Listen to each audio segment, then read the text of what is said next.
They say Qandeel Baloch is a phenomenon. Coming from a remote rural area, she is remembered for her courage, overcoming social stigmas, opening controversial public debates, challenging all social and cultural norms, criticizing the society of its hypocrisy, and calling out patriarchy.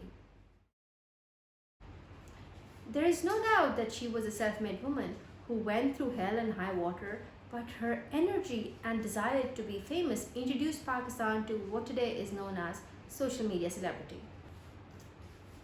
She gained media recognition in 2013 when her audition video on a reality show went viral. Soon after, she became the most searched for person in the internet on Pakistan, still being heavily criticized for her explicit social media content. She opened up a space for public debate on the independence of women. She created media hype through her risque style and provocative dressing to reinforce a narrative on the position of women. Baloch's fame reached new heights in May 2016 following her announcement of a strip dance in case Pakistan won a cricket match against India. To the great dismay of our men, Pakistan lost the match. A month later, intimate photographs and video footage of Qandeel and a senior religious cleric, Mufti Kavi, surfaced on social media, instigating an uproar on the dual standards of the Mufti. The media tornado that flared up was incomparable to anything Baloch had triggered before. It resulted in the suspension of Mufti's membership from the National Religious Committee. Qandeel had always been mute about her personal life. However, post-Mufti scandal, the media started hounding her constantly in pursuit of taking a scoop on her life before stardom, and alas, became an obsessive whistleblower of her identity, making her a symbol of shame and disgrace for her family.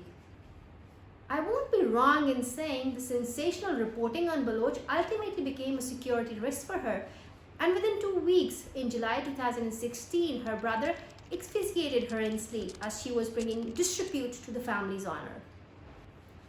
There are two notions in the liberal commentary on the matters of her death. The first is the suggestion that her murder was engineered by religious extremists who could not tolerate the character assassination of the cleric community. The second is the tabloid journalism in Pakistan, where the media trades in the currency of sensation daily. As a result of this incident, Pakistan's news media faced repeated accusations of being responsible for Baloch's murder. From the time when her scandalous pictures with Mufti Kavi went viral till weeks after her death, Pakistan's English language newspapers ran endless commentaries on their opinion and editorial pages. Media framing is a theory through which we can study how an issue is presented, analyzed, and simplified for the public. Media frames construct public opinion, and they can also guide the public with what to think about. News frames can be positive or negative depending on the appetite of the people and the content that is presented. The findings revealed that Qandeel Baloch was predominantly referred to as a controversial model and girl power who was famous for her voyeuristic videos and stood up for female empowerment. However, sometimes she was framed as a social critic, where she revealed the hypocrisy of the society. The opinions and editorials in the Dawn and News applauded the outspoken nature of Qandeel Baloch while exposing the dual standards of the cleric community. The reason why she is portrayed as a symbol of feminism was that she was the pioneer social media celebrity who openly criticized society for its patriarchy and female monitoring. It was repeatedly suggested that the media's sensational reporting was responsible for her murder. She had a symbiotic relationship with the news media. She gained fame and pushed her feminist narrative, while the news channels, they increased their ratings. As for Mufti Kavi, Pakistan's English language newspapers also use multiple frames like hypocrite and male chauvinist in their opinions and editorials. Interestingly, some of the opinions and editorials deliberately avoided discussion on Kavi while making a passing reference. A possible reason for this avoidance might have been to avert a religious backlash, as the religious groups remain strong in terms of mass popularity.